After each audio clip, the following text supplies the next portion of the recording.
Agora a gente vai ter um momento, não temos tanto tempo assim, mas um momentinho, para responder algumas perguntas. 2 perguntas chegaram um pouquinho mais específicas, então a gente vai deixar para respondê-las no período da tarde, quando as meninas da secretaria vão voltar, e aí respondem essas 2. As demais a gente vai tentar pelo menos uma palavrinha. Eu vou começar com a Jo.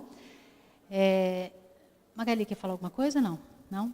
Então eu vou começar com a Jo e depois a gente passa assim na ordem e tentem ser rapidinhas para todo mundo conseguir falar. Obrigada.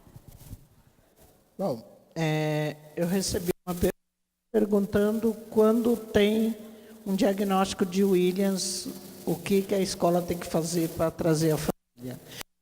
Também é falando de trazer a família. Então, o diagnóstico tem o diagnóstico, não importa se é o Williams ou outra coisa, hoje nós temos papai Google.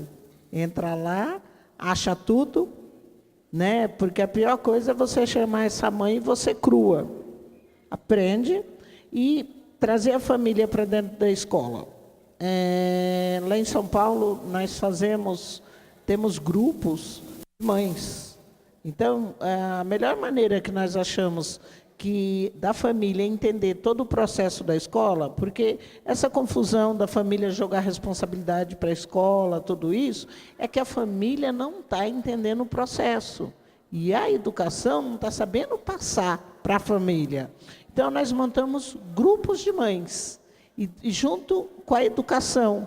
Então, esse grupo está sendo muito legal, que as mães começaram a se mobilizar e entender todo o processo. Né? E elas estão sendo multiplicadores. Então, é bem interessante isso, fazer um trabalho com as mães. Trazer elas para dentro da escola, não para ir cuidar de filho, nada disso, mas para participar do corpo.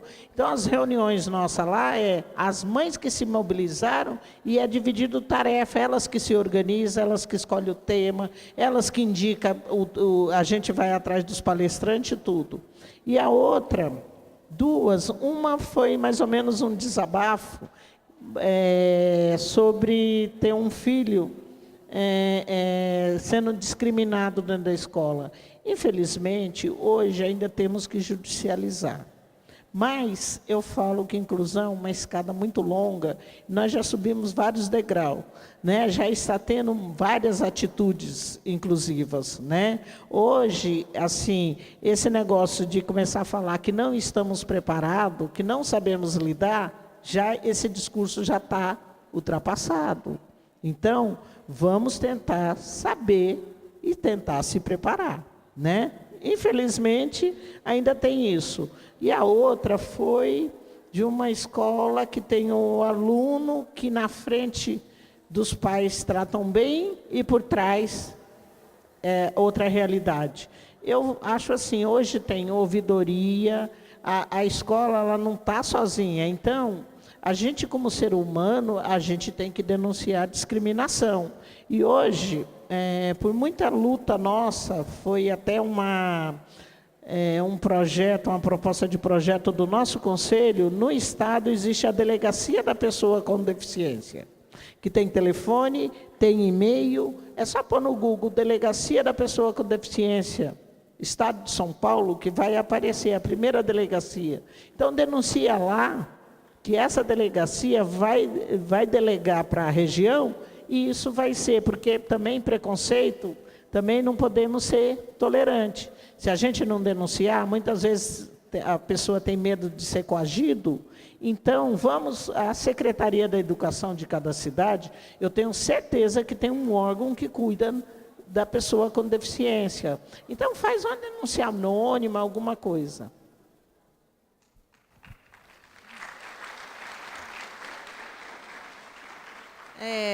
Renato, será que você poderia colocar a nossa logo, que ela tem um e-mail? Então, eu sugiro que as perguntas que que não der tempo da gente responder nesse momento, vocês podem anotar o e-mail e mandar, que a gente vai responder, tá? Tem uma única pergunta que serve para todas nós, inclusive para a Jo. A professora, né, pergunta se nós estamos preparados para receber essas crianças, né? Então, eu gostaria que cada uma falasse um pouco. Vamos começar com a Beatriz. Gente, a preparação, ela não pode ser uma barreira para agir, né? Então, a gente não pode pensar assim, eu não estou preparado, portanto, eu não sei como fazer. É buscar. A gente diz isso em relação não só ao aluno que é público-alvo de educação especial, mas também aquele aluno, vou levantar, aquele aluno que tem dificuldade de aprendizagem. Eu tenho que pensar em caminhos, eu tenho que buscar, planejar. Demanda? Demanda. A todos nós. É possível? É muito possível. Então, a questão do preparado é uma questão de buscar a preparação, porque tem condições. Eu acho que é uma questão que passa acima disso. Existem condições para. Quando a gente fala assim, quem é o responsável, quem é o culpado pelo fracasso do aluno? Não existe o culpado, nós não somos culpados, mas nós temos responsabilidade.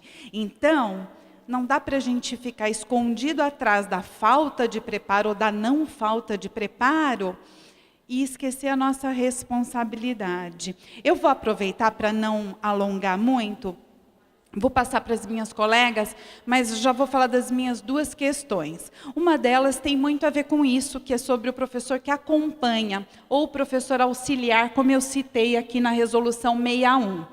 O professor auxiliar, eu quero colocar aqui em duas situações. Primeiro, em relação à educação. É importante? É muito importante, porque à tarde vocês vão ver que nós vamos falar um pouquinho da situação na prática. A gente vai tentar colaborar com a situação na prática, o que fazer, até com essa questão de preparo. Então, a adaptação para estes alunos, ela implica em olhar para este aluno no que ele pode fazer. E culturalmente, eu me coloco aqui, eu também. Nós costumamos olhar o que ele não consegue fazer. Então, o aluno ainda não lê, o aluno ainda não escreve, o aluno não fala, o aluno não ouve. Mas, escuta, ele tem potencialidades. É importante mudar a lente deste nosso óculos, mas só quem está próximo consegue enxergar com propriedade. Então, o professor auxiliar, eu estou falando no campo educativo, é importante. A gente fala mais à tarde sobre isso. No Estado, eu falei do professor auxiliar, mas não existe regulamentação para essa contratação. Então, lá na minha região, já existe um professor auxiliar. E o trabalho dele vem fazendo o aproveitamento desse aluno progredir a cada dia mais. Mas ele foi contratado por uma medida judicial, ok? E assim, em relação à demanda, última. A demanda para a classe que tem, importante aqui, gente, para a classe que tem um aluno público-alvo de educação especial, existe regulamentação que prevê um número reduzido de alunos? Regulamentação no Estado de São Paulo, não.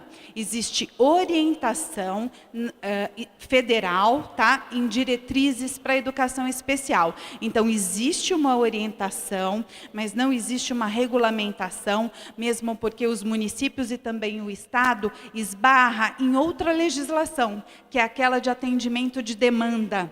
E também no atendimento para todos que a Constituição já prevê. Então, é sempre uma situação delicada que tem que ser estudado pontualmente e localmente. Mas existe orientação em diretrizes, viu? Então, nós estamos respondendo a pergunta se estamos preparados, né, para a inclusão. Nós estamos vivendo uma mudança de paradigma. Né? A nossa sociedade vivia sob um paradigma da integração, da normalização, e hoje vivemos sob o paradigma da inclusão.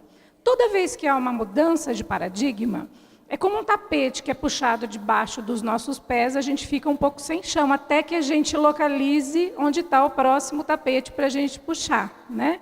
Só que a gente sempre tem uma tendência a pensar nisso como uma coisa negativa. Só que um dia eu ouvi uma palestra da professora Maria Tereza Edler, não sei se vocês já ouviram falar dela, onde ela disse que quando há uma mudança de paradigma, também há uma liberdade um pouco maior. Então, vamos tentar ser positivos ao invés de sermos negativos, né? Por que a gente não aproveita esse período de mudança para pensar em novas soluções, novas parcerias, abrir a escola, a equipe escolar para outras equipes multidisciplinares, para que a gente possa construir a educação inclusiva dentro das nossas escolas. Então, eu penso assim.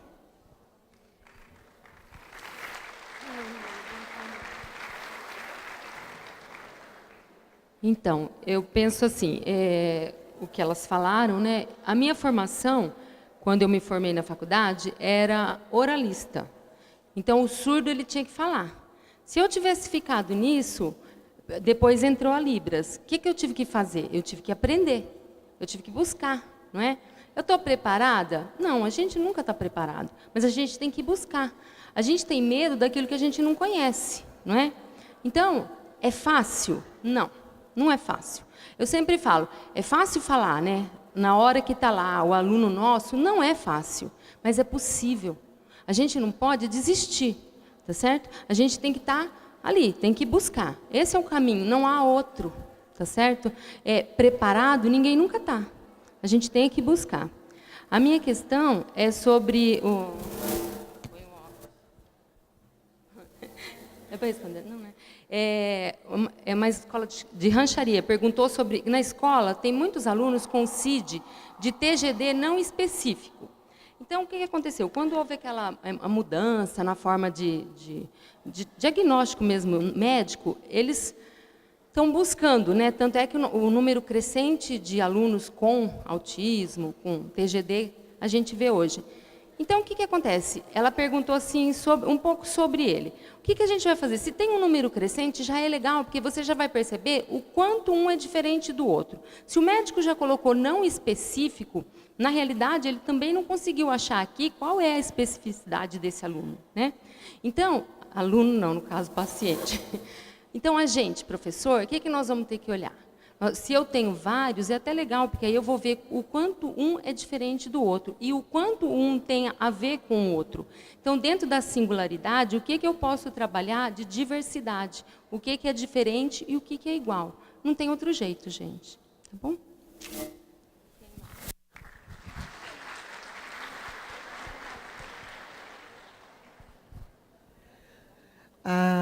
A minha pergunta é, nós estamos preparados para receber um aluno que passa fome, né? Nós estamos preparados para receber um aluno que é vítima de violência? Nós estamos preparados para receber um aluno que resolveu o segmento de GLBT? Eu deixo essa pergunta para vocês. Então, eu respondo a minha pergunta, a pergunta de vocês com outra pergunta.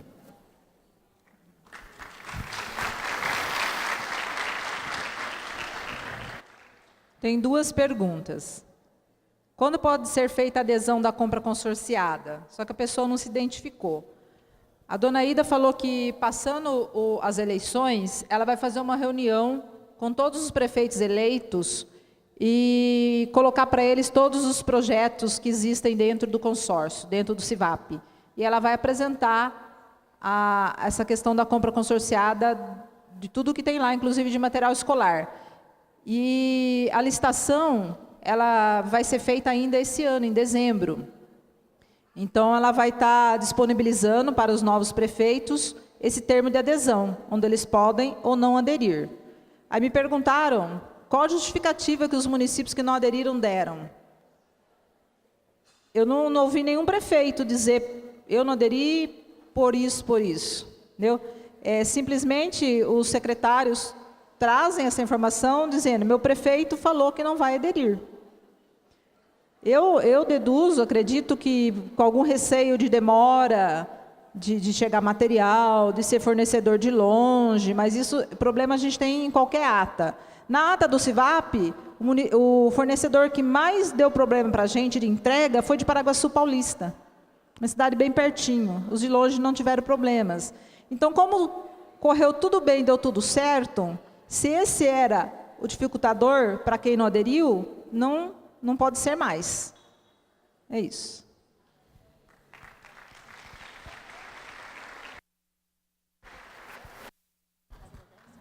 Isso. Eu queria agradecer a todas vocês, muito obrigada mais uma vez. E queria dar um recadinho da Jo. Ela deixou um folheto sobre a delegacia... Desculpa, esqueci. Como é que chama, Jo? Da delegacia da pessoa com deficiência. E eu coloquei naquela mesa onde foi feito o cadastramento, tem ali alguns folhetos, tá? A Luciana está mostrando. Ah, tá. E pode procurar no Google, que tem também as informações que estão ali no folheto. Obrigada.